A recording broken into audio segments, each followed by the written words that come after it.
Well, hey everybody, it's Outland, and today I wanted to give you some initial impressions of one of my recent purchases here.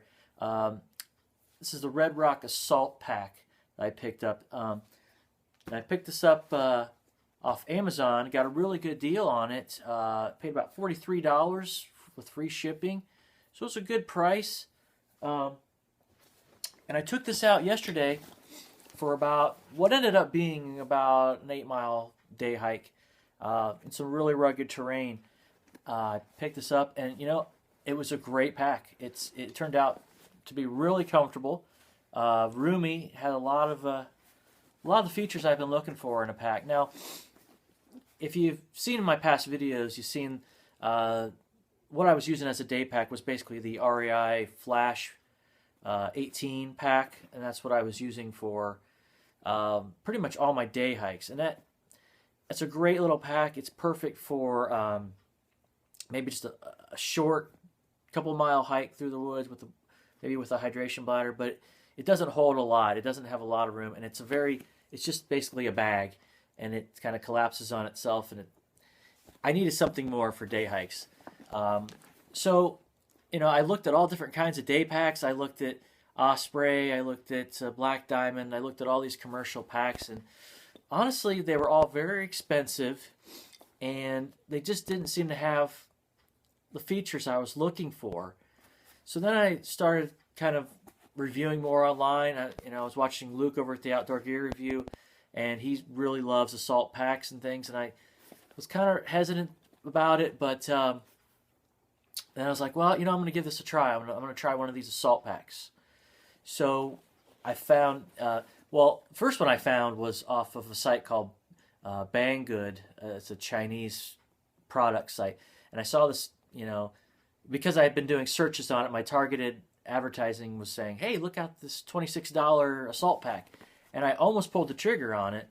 And then I was like, I don't know about the quality on this thing. So I texted Luke over at the Gear Review, and he recommended this pack. And if you follow his channel, you'll see he did the enhanced assault pack.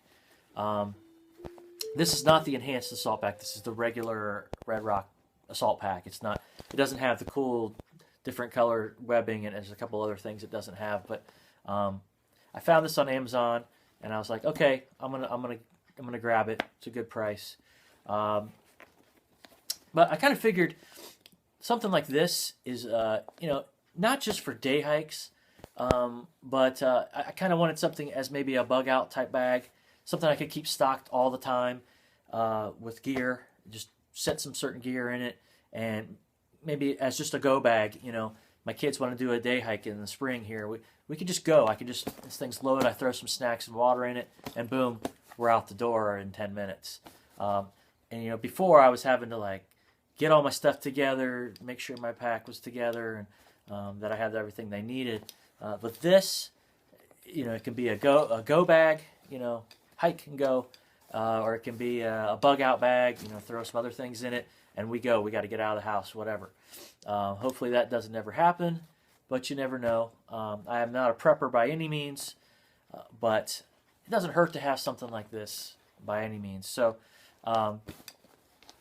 it is a small pack. It's not really large, but it has really everything you need, unless you plan on overstuffing it. So as you can see, this is the Coyote Brown option. It does have this Molly webbing all around. It says Velcro up here for patches and whatnot. It's got Molly on the sides here. You can see that right there. It has a really strong, sturdy drag handle there, which is fantastic. And everything is box stitched, so this isn't going to tear on you. It's good quality. Now, if you saw my video, my day hike in the Shawnee Park, I kind of went through the contents of this. I'll go through the contents again and show you what I usually am going to try to keep in this thing. But my first modification I made to it was all these zipper pulls. If you can see those or not. I replaced all the zipper pulls with OD green paracord. I'm a huge paracord nut. I don't know why. I love putting paracord and stuff. I like making lanyards for keys, for knives, whatever else. So I replaced all the zippers on here, zipper pulls, with OD green paracord, and just a simple overhand knot, and I cut the ends off and I burnt the ends so there was no danglies. Just a nice little, and you can grab it like as a loop like this.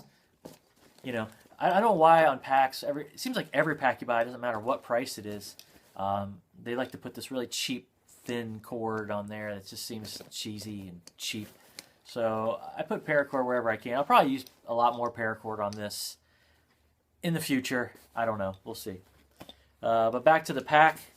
Buckles are really sturdy, strong. It's got extra webbing down, or I'm sorry, straps down here. You could lash something to the bottom of this pack. Turning it around here, you can see these aren't super thickly padded straps, but they're not bad at all. I wore these all day yesterday, and were very comfortable. I have no complaints about the comfort of these straps. The sternum strap is good. I love sternum straps. It does not have a built-in whistle in the buckle like a lot of the commercial packs do nowadays. My flash pack even had that. But these assault packs don't have that. You know, they're bare bones pretty much. But that's okay. Does have a little waist strap. Doesn't do a whole lot, but it keeps it from flying, you know, away from your back if you're going uphill or whatever. I did use that yesterday quite a bit, so that was kind of nice. So looking at the pockets here, it's got one, you know, this is pretty much the style of all these assault packs. They all kind of have the same configuration. You got a large pocket here at the bottom front, or bottom back, whatever you want to call it. Okay, I don't know if you can see in there or not, but you got all kinds of, you got pockets in here. You've got all kinds of little pockets for pens, flashlights, whatever else. I've got a little Phoenix flashlight that I'm going to keep in there, and I'll show that to you here in a second. But it's pretty good. You can put quite a bit of stuff in there.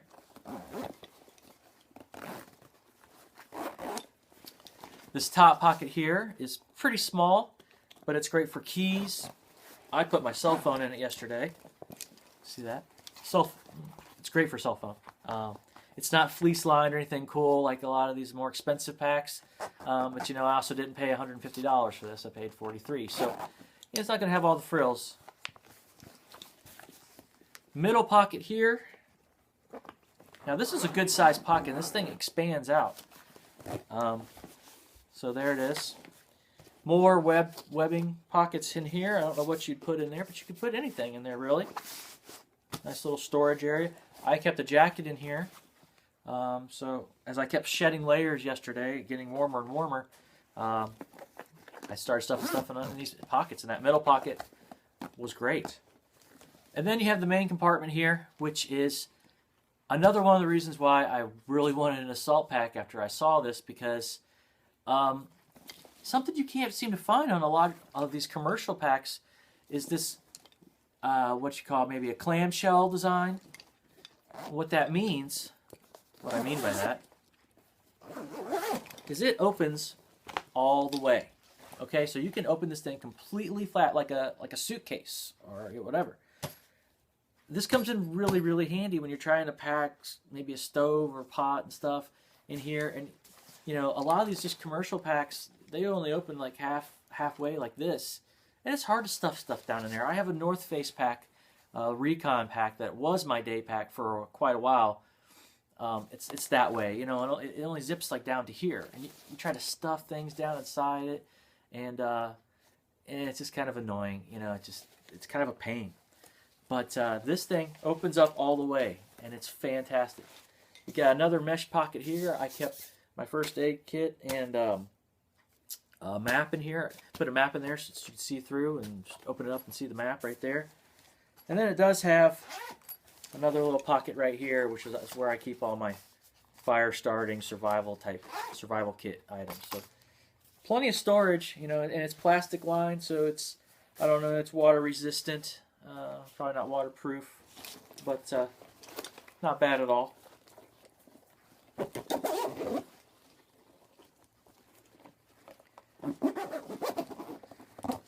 And then finally, it has hydration pocket right here. It's Velcro, and it's this is really my only gripe about this pack, honestly, is I hate when they put the hydration compartments on the outside of the pack, especially against your back like this, because any kind of bladder that you get fills up, it becomes kind of, and it basically deforms this part that rests against your back, and it makes it kind of uncomfortable. It's kind of weird, this part to me needs to be snug up against your back, and you don't want it being all deformed. Now I kind of blame that partially on the bladder that I have, which is a platypus bladder, and it's kind of just a big sack, and it just kind of, it doesn't shape. Maybe a Camelback would be better. I have an Osprey hydration bladder, and it's got a spine to it, and it kind of just stays thin, but it's a 3 liter, so it's too big for this. So if you have any recommendations on what's a good 2 liter bladder that would keep a nice thin profile and fit in here better, I'm all ears. So please comment below and let me know about that. But that's really my only complaint. And honestly, I stuck a Nalgene in here for my hike yesterday, and that was perfectly fine. I have no problem carrying a Nalgene, or even just a plastic water bottle, a regular Aquafina or whatever type bottle. And that is really about it. Oh, it does have these D-rings here if you can hang stuff off, or put your bladder hose through here, which I had done initially before I decided not to take the bladder with me. All in all, I'd say this is a great pack. Definitely worth the money, and I recommend it. If nothing else, if you just need a pack on standby as your go bag, your bug out bag, whatever you want to call it, you want to keep it stocked with essentials, that's great. It's great for that. Some of the things I keep in this pack, and I didn't show it all to you in my other video, I'm going to keep it stocked with my first aid kit. Now, I did a whole video on the contents of this. I keep it all just as freezer type Ziploc bag. All my stuff's in here. One thing I did add to this since my last shooting, I did add that that's a plastic tweezer that I can use for removing thorns or stingers or whatever else, maybe even getting a tick off, but I have a tick key for that. So that's one thing that's going to stay in this pack permanently. Something else I showed you guys, the SOG Tangle blade, which I have yet to actually use. I'm going to try this out for some batoning. It is it's a tactical blade. It has a paracord wrapped handle, full tang. It's a nice knife. It has this nice, I guess it's Kydex sheath, and I actually had this at one point. I had it lashed to these compression straps on the side of this pack. Didn't want to leave it out there yesterday because of where I was going. Didn't want to intimidate anybody, make anybody feel uncomfortable. This is really more for if I'm going deep back in the woods, I'll lash it out here. I'm not going to run into anybody. You also saw this little mesh bag where I keep all my fire starting and survival type material. I've got a fire steel, I have 2 lighters and a backup pair of, or backup set of matches. And then I have Vaseline cotton balls, some fat wood, just in case, you get stuck out, you never know what's going to happen. So it's good to have fire starting materials for sure. Along those lines, I also carry these cheap gloves I got at Lowe's or somewhere. I consider them my fire making gloves. I like to have an extra set of gloves when working with fire and fire starting, just so I don't melt my fleece gloves or something and ruin my primary pair. These I don't really care about. They're not gonna really get messed up. So I'll baton with these. I'll fire light with them. They're light, whatever. Also have 50 feet of paracord in the fast deploy configuration here. Just always good to have paracord with you. Like I said, I love paracord, and if you need to hang something, you need cordage, I keep that. I'm going to keep that in this pack permanently. Just another one of the 10 essentials for any hike. I don't know if I've ever showed you guys this before. This is my Silva compass, which I've added more paracord to hang around my neck just in case. It had another one of those cheesy little strings, and I actually had to drill out this hole a little bit, bore out the hole to fit the paracord through. But this is a really cheap, basic Silva compass. Silva makes all kinds of compasses, and this is the starter 1, 2, 3. I've had this for maybe 10 years, and it's still great. Always carry it with me, and this will stay in this bag permanently as well. Last thing I'm going to probably permanently keep in the bag is my Phoenix E01 flashlight. I did a review on that, and more paracord, just a little lanyard. Just makes it's such a small flashlight. I added this lanyard to kind of give me more grip to hold it, and I made a box knot so it won't roll away on me. But that is that's my lighting. You know, I'll probably also I might put a headlamp in here if we do like evening trips and things like that. But just for permanent lighting, I put this right down in one of those little pen pockets I showed you in the front, and that's it. This has one AAA single lithium battery in it, and that's all it really needs. And this is going to last in the cold, and these batteries last forever. So fantastic. Yeah. I love this little flashlight. It puts out a lot of light too. It's great. Yeah, that's about it. That's all I got. All right, thanks again for watching. Please be sure to like and subscribe and comment, and give me your feedback if you picked up this pack, and tell me what you think of it, if you've used it for whatever you used it for. Appreciate it. All right, guys, thanks a lot. Talk to you soon.